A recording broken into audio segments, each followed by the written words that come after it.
Hello दोस्तों, मैं मनोज शर्मा आपका स्वागत करता हूं टेक्नोसेज की एक और वीडियो में। इस वीडियो को शुरू करने से पहले मैं आपसे एक चीज़ पूछूंगा कि जब आप मार्केट जाते हैं अपना नया लैपटॉप खरीदने के लिए, तो आप मार्केट में जो सेल्समैन होता है उसको आप क्या अपनी रिक्वायरमेंट बताते हैं। आपकी प्राइमरली 3 रिक्वायरमेंट होती हैं जो आप लेके जाते हैं सेल्समैन के पास। पहली कि आपका रैम कितना सिस्टम में, दूसरा प्रोसेसर कितना आपका कैपेसिटी झेल सकता है, आपके लैपटॉप के वेयर एंड टेयर को झेल सकता है, और तीसरी जो बहुत इंपॉर्टेंट पार्ट है और वही एक्चुअली आपकी लैपटॉप को पूरा संभाल के रखेगा या आपके डेटा को संभाल के रखेगा, वो होती है आपकी डिस्क। अब ये डिस्क जब आप मार्केट में गए तो जो सेल्समैन है आपको उसने बताया कि सर हमारे पास HDD है और हमारे पास SSD है। अब आप भाई बहुत कंफ्यूज हुए कि मैं HDD खरीदूं या SSD खरीदूं। आप उससे पूछेंगे कि भैया SSD और SSD में अंतर क्या है, वो बोलेगा कि सर अंतर ये है कि वो फास्ट है, वो स्लो है, बस। आप फिर भी कंफ्यूज्ड कि भैया फास्ट स्लो तो ठीक है, लेकिन फास्ट स्लो का मतलब ये क्या हुआ कि SSD के प्राइस सडनली इतने ज़्यादा हो गए और HDD के प्राइस सडनली इतने कम हो गए। और अगर स्पीड है तो भाई कुछ तो खास बात होगी कि सिर्फ स्पीड तो नहीं हो सकती जिसके बेसिस पे प्राइस इतना हाई हो गया। तो वही सारी चीज़ें हम इस वीडियो में देखेंगे।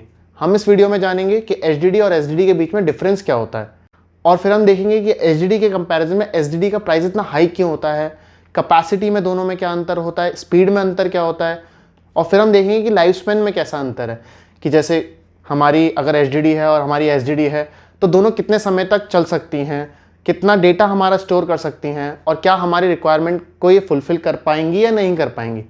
तो देखते रहिए हमारी इस वीडियो को पूरी। तो चलिए शुरू करते हैं इस वीडियो को। तो चलिए हम बात करते हैं HDD और SSD के स्ट्रक्चरल डिफरेंस के बारे में, मतलब उनका स्ट्रक्चर एक दूसरे से कैसे अलग है, मतलब वो काम कैसे करते हैं बेसिकली। तो देखिए HDD और SSD अगर हम फुल फॉर्म की बात करें तो HDD होता है हार्ड डिस्क ड्राइव और SSD होता है सॉलिड स्टेट ड्राइव। तो चलिए आपको एक डिफरेंस तो पता चल गया। अब आती है इसकी स्ट्रक्चर डिफरेंस के बारे में। तो देखिए HDD को समझने से पहले हमें समझना पड़ेगा CD काम कैसे करती है। तो देखिए आपके पास CD होती है, गोल गोल एक CD आपने मार्केट से खरीदी, उसको आपने अपने लैपटॉप में लगाया। जैसे ही आपने उसको अपने लैपटॉप या अपने DVD में लगाया, वो CD वहाँ पे घूमना स्टार्ट कर देती है, बहुत तेज वो स्पीड से घूमती है, और उसका सारा डेटा आप अपने लैपटॉप या अपने टीवी में, अगर DVD प्लेयर में लगाया तो अपने टीवी में देख पाते हैं। अब साहब ये वो घूमी क्यों?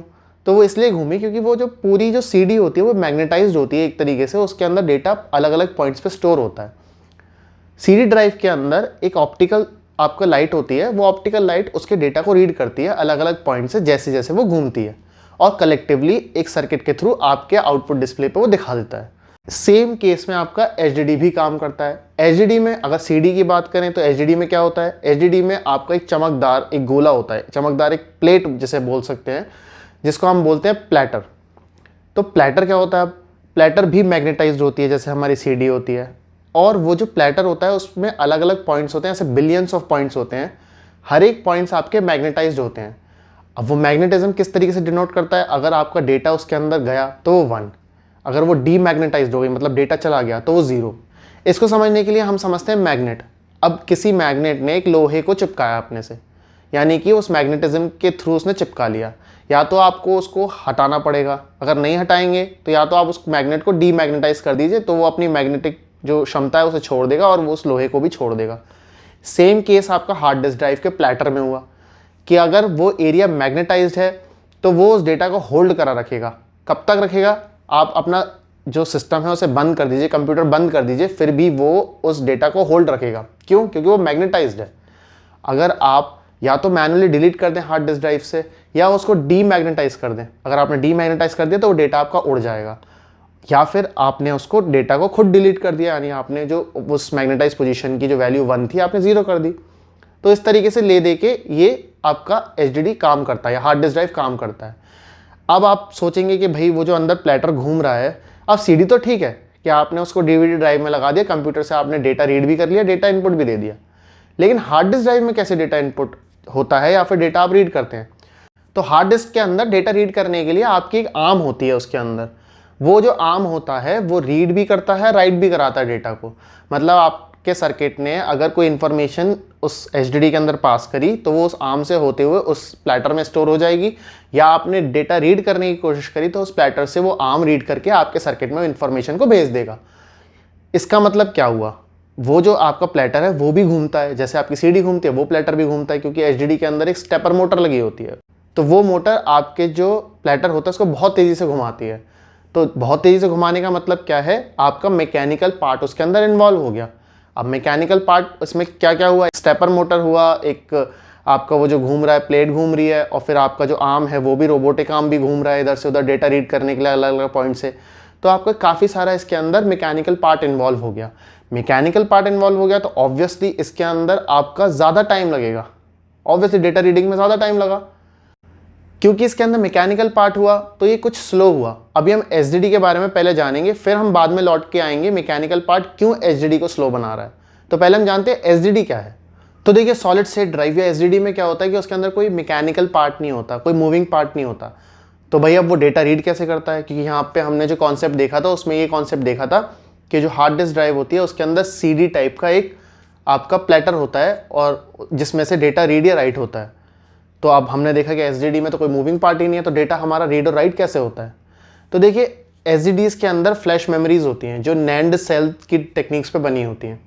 मैं बहुत छोटे एग्जांपल से लेता हूँ, चलिए कि छोटी छोटी आप मेमोरी चिप्स टाइप समझ लीजिए। चिप होती हैं जो अलग अलग पॉइंट्स पर लगी हुई होती हैं एसडीडीज के ऊपर।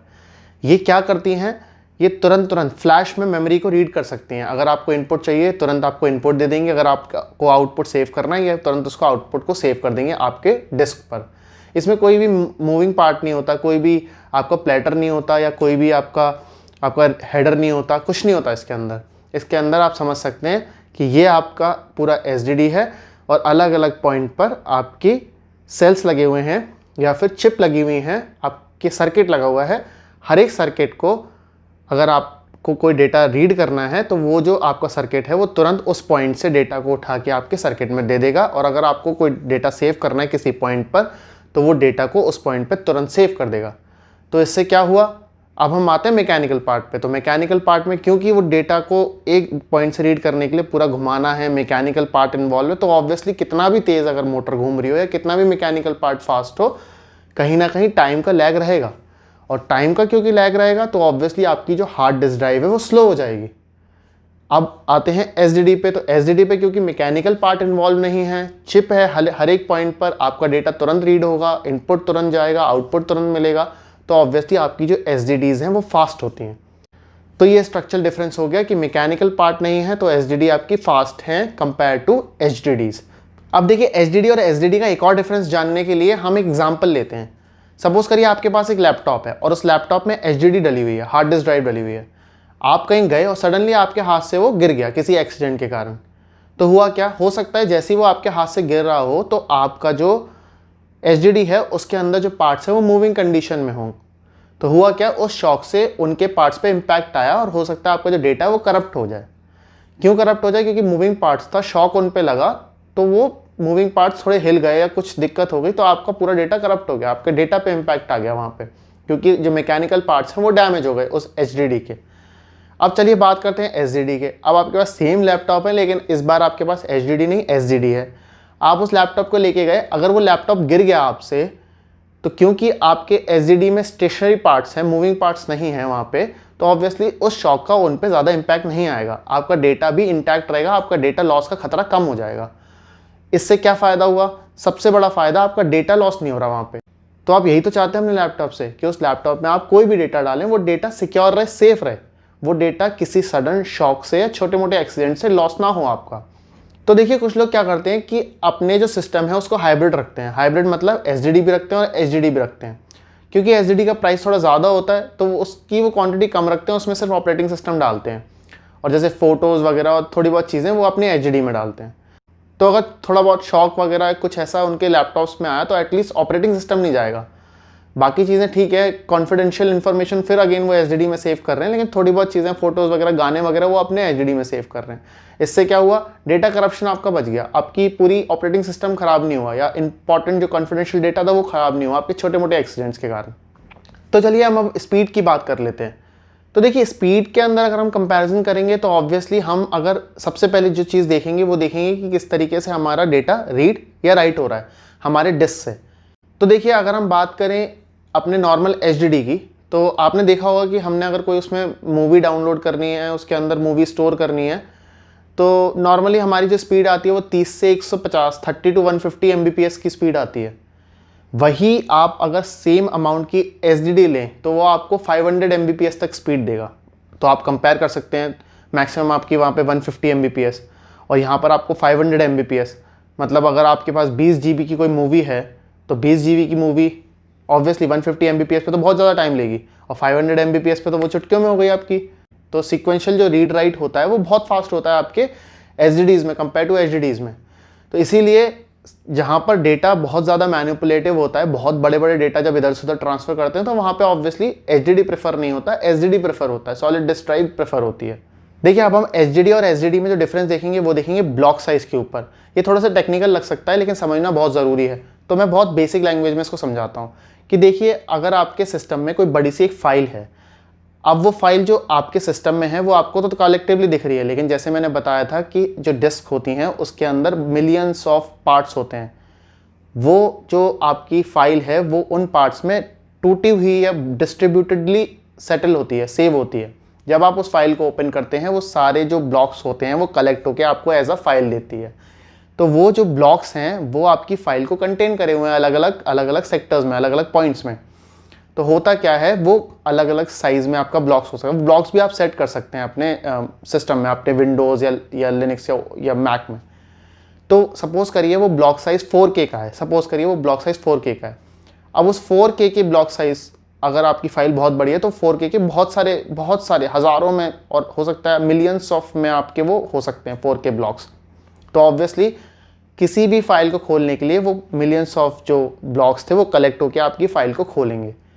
तो HDD में क्या होता है, HDD में ये आपकी स्पीड 0.1 से 1.7 Mbps की आती है, मतलब वो ब्लॉक्स को कलेक्ट करके आपकी फाइल को खोलने की स्पीड, जो आपके SSD में 50 से 250 Mbps तक हो जाती है।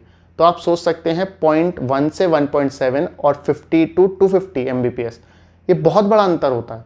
तो इसीलिए जब आपके सिस्टम के अंदर बहुत सारी फाइल्स होती हैं या फिर बहुत लार्ज फाइल्स होती हैं तो SSD उनको इन कंपैरिजन टू HDD जल्दी खोलता है। तो यही आप समझ सकते हैं कि अगर आपका लैपटॉप थोड़ा सा पुराना है, मतलब उसके अंदर काफ़ी बार रीड एंड राइट हो चुका है, मतलब आपने डेटा बहुत ज़्यादा उसमें सेव किया है, फिर डिलीट किया है, फिर सेव किया है, फिर डिलीट किया है, तो आपकी जो SSD की परफॉर्मेंस है वो स्लो हो जाती है विद टाइम। लेकिन SSD की जो परफॉर्मेंस है उस पर कोई फ़र्क नहीं पड़ता। इसका एक और कारण होता है, वो होता है फ्रैगमेंटेशन, क्योंकि हमारी ब्लॉक साइज है तो उसमें फ्रैगमेंटेशन आ जाता है। फ्रैगमेंटेशन को समझने के लिए आप एग्जांपल लीजिए कि आपने कई सारी फाइल्स अपने HDD में सेव करी, उनमें से 2 फाइल्स को आपने डिलीट कर दिया।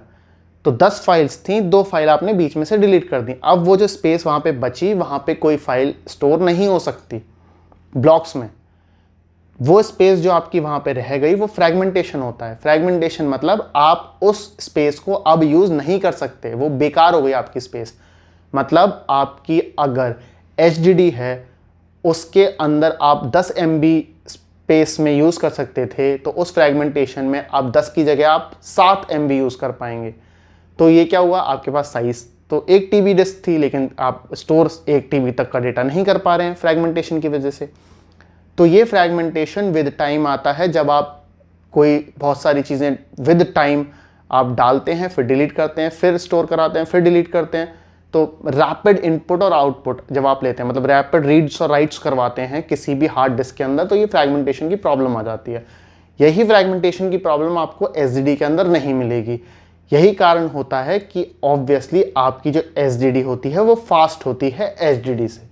अगर मैं अपने पर्सनल एक्सपीरियंस से जाऊं तो आप देख सकते हैं कि अगर आपके सिस्टम में HDD डला हुआ है या आपका कोई पुराना लैपटॉप है, तो आप उसमें क्या देखते हैं कि आपकी विंडोज़ बहुत टाइम लगाती है बूट होने में, 3-3 4-4 मिनट लगा देती है कभी कभी तो बूट होने में। या आपने अगर कोई क्रोम ब्राउज़र खोला है तो 15-15 सेकेंड लग जाते हैं आपके सिर्फ एक ब्राउज़र खोलने में। या कोई फंक्शन या कोई प्रोग्राम खोला है तो काफ़ी टाइम लग जाता है उस फाइल या फंक्शन या प्रोग्राम को खुलने में। सेम चीज़ अगर आपके पास SSD है या आपने अपने फ्रेंड या कहीं पे ऑब्जर्व किया होगा कि SSD में तुरंत आपकी विंडोज़ या आपकी जो OS है वो बूट हो जाता है, आपके ब्राउज़र्स तुरंत खुल जाते हैं। तो ये ऑब्वियसली एक पर्सनल नोट पर हुआ कि ऑब्वियसली SSDs फास्ट होती हैं, SSD आपकी स्लो होती हैं। रीजंस क्या थे वो ऑब्वियसली मैंने पहले बता दिए। ये मेरा पर्सनल फ्रेंड था कि ऑब्वियसली आपकी SSD फास्ट होती हैं SSD से।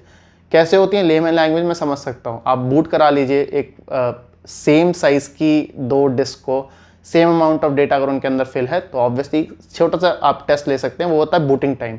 तो विंडो बूटिंग टाइम में दोनों में डिफरेंस आपको मिल जाएगा, और या फिर आप कोई प्रोग्राम खोल के देख लीजिए, वहाँ पर आपको डिफरेंस मिल जाएगा। तो चलिए अब बात करते हैं SSD और HDD के लाइफ स्पैन के बारे में, मतलब वो कितने टाइम तक जीवित रह सकते हैं।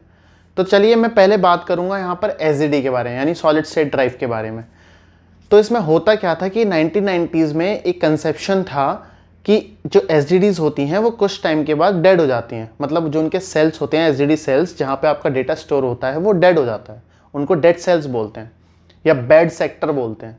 तो ये ऑब्वियसली ये ट्रू है, ये बिल्कुल सत्य है। आज जो हमारी SSDs हैं, मॉडर्न SSDs हैं, वहाँ पर एक पूरा कॉन्सेप्ट है कि आपका जो सेल है, आपका जो पर सेल है वो 3000 राइट्स तक ले सकता है। 3000 राइट्स। अब आप सोचेंगे अगर मैं 3000 बार एक सेल पर लिखता रहूं, राइट करता रहूं तो ऑब्वियसली वो तो तुरंत खत्म हो जाएगा, क्योंकि 3000 राइट्स तो कुछ ज़्यादा होते नहीं है।